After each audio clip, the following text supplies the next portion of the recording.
2010 के सैलाब से ज्यादा नुकसान जनूबी पंजाब में हुआ था। मौजूदा सैलाब से सबसे ज्यादा मुतासरा सूबा सिंध है। वजीर आजम शहबाज शरीफ की सैलाब की तबाही पर ब्रीफिंग। हजार देहात अब भी ज़ेर-ए-आब हैं। फसलें तबाह हो चुकी हैं। बहाली के कामों में किसी नौयत का सियासी रंग शामिल न होने का दावा।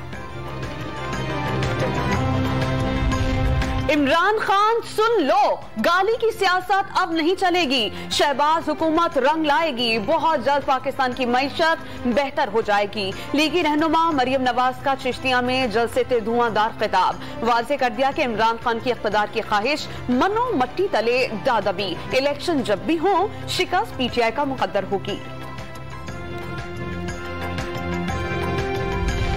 हर किसी से बात करने को तैयार हूं, चोरों से नहीं।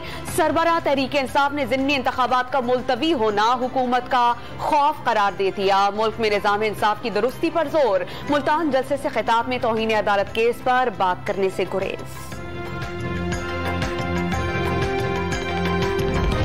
वजीर खारजा बिलावल भुट्टो जरदारी से अमरीकी महकमा खारजा के काउंसलर डेरेक चॉलेट की मुलाकात। सैलाब से होने वाले जानी नुकसान और तबाही पर बातचीत।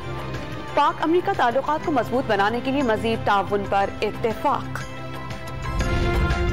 एशिया कप के मैच में आसिफ अली और फरीद मलिक का तनाजा। इंटरनेशनल क्रिकेट बोर्ड ने दोनों खिलाड़ियों पर जुर्माना आयद कर दिया। आसिफ अली और फरीद मलिक मैच फीस के 25% से महरूम। दोनों खिलाड़ियों ने अपनी गलती तस्लीम कर ली। और एशिया कप में भारत के पहाड़ जैसे हदफ के सामने अफगान बैटिंग लड़खड़ा गई। 213 हदफ के ताकुब में 20 रन पर आधी टीम आउट हो गई।